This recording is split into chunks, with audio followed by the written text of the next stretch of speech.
Okay, I'll be honest, I am worried. This is what the routine of the people of the modern society looks like. Wake up, hit snooze 4 times, stare at your phone, roll out of bed, make coffee, and begins to think about their problems. They calls up the vivid scenes from the storehouse of their memory. Each one of those memories are connected to the people and things at certain times and place. From the moment they start their day, they are physically present in the present but mentally living in the past. They live as though they are already dead, consumed by their past, terrified by their future, and stuck in anger and jealousy. They are not alive, they are just walking curves. There is a neurotic tendencies in the brain. Each one of those memories has an emotion. Emotion is equal to the end product of past experience. So the moment they wake up and recall those memories of their problem, they all of a sudden feel unhappy, sad, pain and regret. Be careful. If you have this problem and never find solution of this, I guarantee you will stay where you are. This is the thinking pattern of contemporary society. The amount of water needed to create an acre of fog is one drinking glass. Similarly, people's mind is fogged with worry, but in reality the problem is as significant as a glass of water. All your frustration is due to the emotion attached with the past memories and your unfulfilled desires. Your past emotion is linked with the negative thoughts and you constantly injure yourself by these negative ideas you entertain. I was in this exact boat couple of months ago. To get out of this rabbit hole, we need to follow a map discovered by Dr. Joe Dispenza. I was worried about this problem and stuck in this rabbit hole until I came across a podcast of him that shines light on my issue. From past 6 months, exactly 6 months, 13 days, I have been binging any podcast, lectures, books, workshops I can find of him, which are designed for us to break free from habits, patterns and belief that limits us and keeps us in the past and helps us to access the quantum field of infinite possibilities, create a new future that align with our true desires and potentials. Cause the time is tight, let me come straight to the point. What motivated me to write this post is a deep desire to share with others the solution I have discovered to these and many similar problems by consuming hundreds and thousands hours of content. The reason there is so much chaos and misery in the people's life is because they don't realize and understand the interaction of their conscious mind and subconscious mind. They feed constant garbage to their conscious mind on daily basis. This process takes form of routine, and daily routine converts into the programs and get stored in the subconscious mind. The mind of people of the modern society is so fucked up. Okay, don't get offended. Let me ask you some questions. If you practice guitar for 1 year, what will happen? You will be good at it. If you practice guitar for 3 years, what will happen? You will be best from the rest. But if you practice for 5 years, what will happen? You will be considered as an expert. I repeat this sentence. You will be considered as an expert. Do you agree this? But what is average human is practicing normally? Number 1, social media scrolling. Number 2, watching porn. Number 3, jerking off. With this type of mentality, we can never get out of this snake pit and cannot pursue what we truly desire. Number 1, health. Number 2, happiness. Number 3, security. Number 4, peace of mind. And number 5, true expression. The only solution is to remove those programs from the mind which does not align with our future goals and install the new programs. Here are the exact steps to reprogram your mind.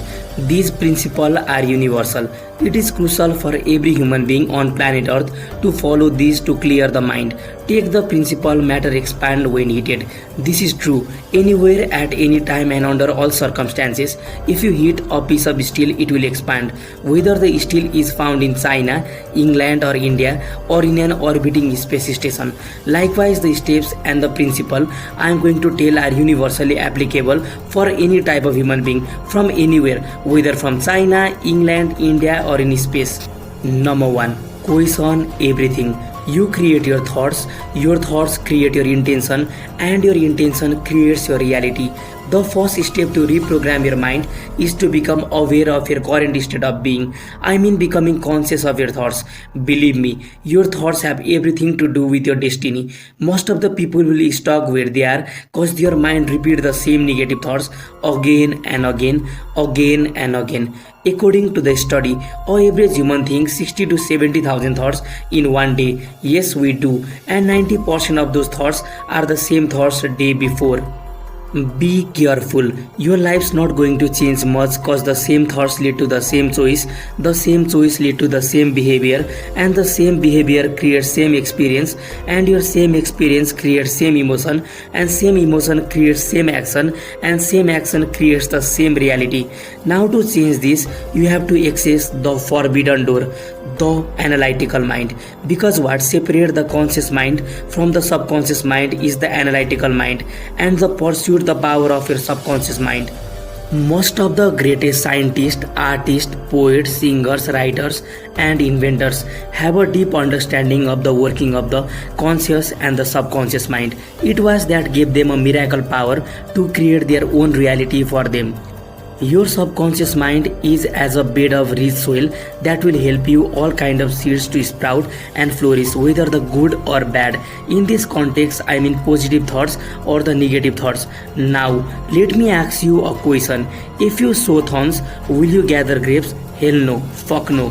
So focus to plant the wonderful seeds of the thought in the garden of your subconscious mind, and you will reap a glorious harvest. Now to eradicate the negative thoughts, feeling, behavior, emotion, practice this. Question everything. What am I thinking? What am I feeling? What am I doing? How is this affecting my life? Is this what I want to create? Number 2. Create your own reality. Don't become a prisoner of your own reality. Set yourself free by creating a life worthy. In order to do this, you should have a clear vision of your desired outcome and the feeling, the emotion that it would generate in you. You should visualize and rehearse the new reality you want to create and generate the emotion that match it. When you do this, you are sending a signal to the quantum field, which is the source of all possibilities, and we are attracting the experience that match our vibration. Dr. Joe says we are rewiring our brain to create a new personality that can manifest our new reality. Most of the people complain, I cannot predict the future. I don't know what my future look like. They are worried about the unknown, and the unknown is uncertain. I have an answer that may bring you optimism and clarity as you enter the unknown. The best way to predict your future is to create it, not from the known but from the unknown. There is an unwritten rule of the universe. What you write on inside, you will experience on the outside. Think good and the good follows. Think evil and the evil follows. You are what you think all day long. Repeat what you want in life. Rehearse it as much as you can so that it is stored in your subconscious mind, and your subconscious mind attract it from the universe. Your subconscious mind accepts what is impressed upon it or consciously believe. But I have a warning, your subconscious mind does not understand a joke. It takes you at your word, so don't say anything that may harm you. Let me share you a story how he lost his arm. This is a true story of a man whose young daughter suffered from both crippling and disfiguring and painful skin condition called psoriasis. They tried many treatments, but nothing the doctor did seem to help. The man was near despair. Over and over he said to himself and his friends, I would give my right arm to see my daughter cured. According to the doctor, one day the family was out for a drive. Their car was involved in the head-on collision. The father's right arm was torn off at the shoulder. When he comes home from the hospital, he discovered that his daughter's arthritis and the skin condition had vanished. So please repeat and rehearse the positive affirmation only.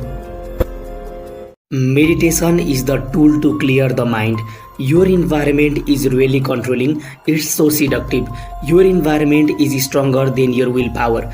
I quit cigarette long time ago, but when I passed through my high school, this Sunday afternoon I saw a hotel where me and my classmate used to have fun after school, lighting cigarette and being those cool guys. After I passed through that hotel, I immediately saw its board. Then remember my friend, it generated emotion and craving in my mind for cigarette, and I won't lie, I smoked after a year. Environment can inspire us or expire us. It can energize us or drain us. Why meditation a tool and how to perform it? By detaching from the environment. To do this, first close your eyes and disconnect you from the outer world and the outer environment. So you are seeing less, there less stimulation going in your brain. Put earphone in your ears and play soft music so less sensible information pass inside your head. So you are slowly disconnecting yourself from the environment. Sit down, take a deep breath and treat your body as your pet and give order to it. Stay right here. I'm going to feed you. When you are done, you can get up and write your emails, do phone calls later on. But right now you are going to be seated here and follow my instruction. When you do that with your heart and the soul, you are not watching anybody, eating anything. So you are not experimenting and feeling anything. So no thought comes to your head and past old negative thought will be washed out slowly. At first it hard, but with little bit of dedication, anything